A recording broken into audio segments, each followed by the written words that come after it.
Today we may feel the quiet tension between doing what is technically permitted and allowing God to change what lives inside us. Jesus, in today's gospel, speaks to that hidden place of the heart, and Saint Onesimus stands before us as someone whose life was quietly transformed from within.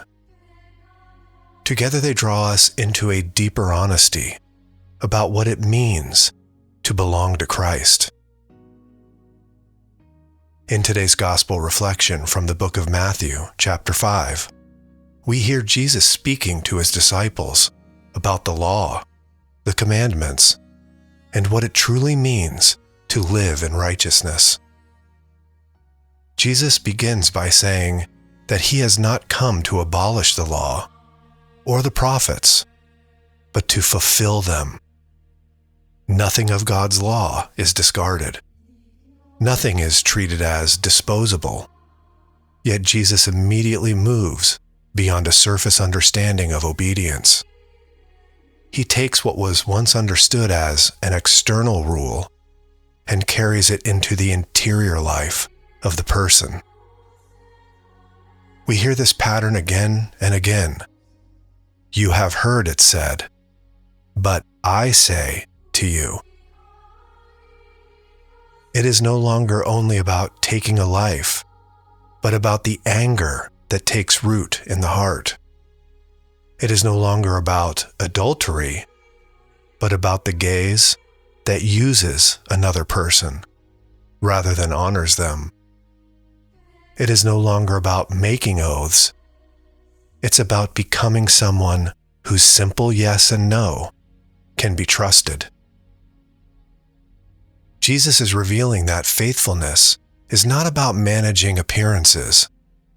It's about allowing God to access our inner life.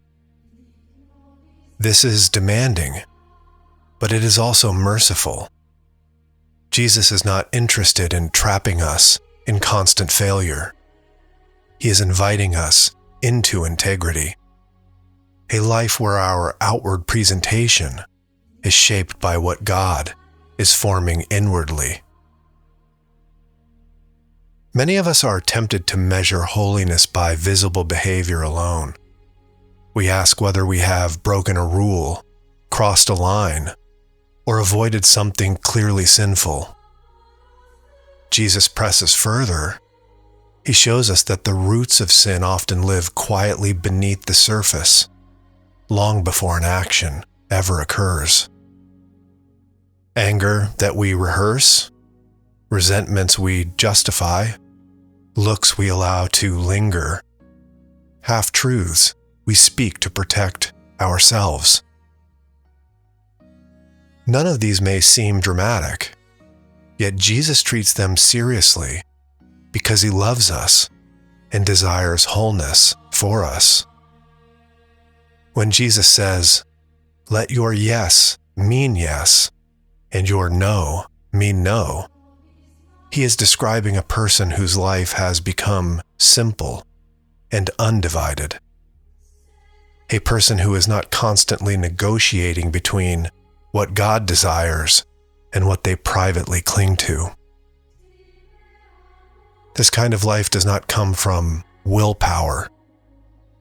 It grows slowly as we place our hearts under the care of Christ each day. It grows when we notice what stirs inside us and bring it honestly to prayer. It grows when we seek reconciliation instead of justifying the offense.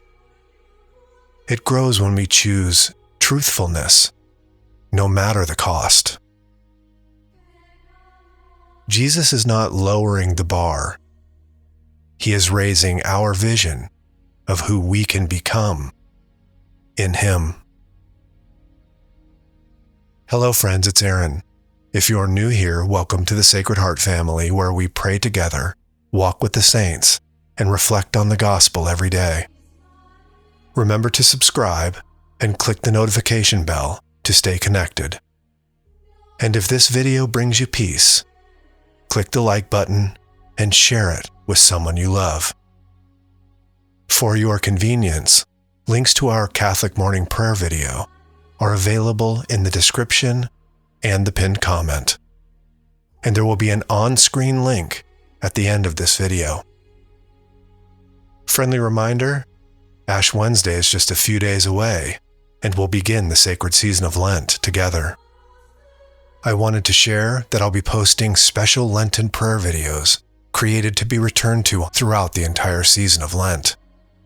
We'll honor the 5 holy wounds of Jesus, walk with Jesus and Mary in the Stations of the Cross, and intercede for the holy souls in purgatory, deepening our spirit of sacrifice throughout Lent. Saint Onesimus, our saint of the day, began his life known for failure and fear.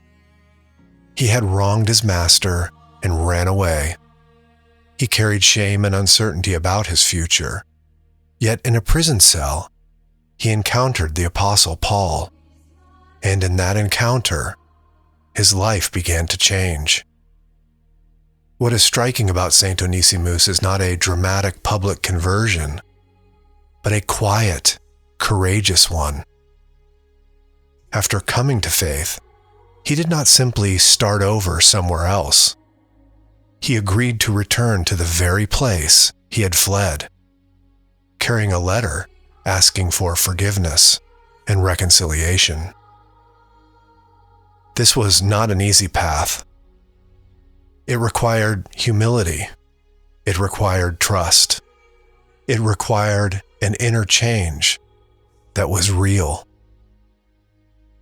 Saint Onesimus did not only become someone who followed rules, he became someone whose heart was being reshaped. He served, he remained faithful. He eventually became a bishop and a shepherd of others. His life mirrors what Jesus teaches in the gospel. True conversion is not cosmetic. It is not about hiding past failures. It's about allowing God to remake us from within, so that our future choices come from a healed place. Saint Onesimus shows us that our past does not disqualify us from becoming trustworthy, faithful, and useful in God's hands. What matters is whether we allow Christ to touch the interior places we would rather avoid. Today, through the witness of Saint Onesimus, we see that quiet, persevering conversion bears lasting fruit. I invite you to share your intentions in the comments of the video so that the Sacred Heart family may walk with you in faith and charity. If you'd like to join me in our Catholic morning prayers, uniting our hearts with the Church's February devotion to the Holy Family, you can click the link in the center of the screen now, and I'll see you there. God bless.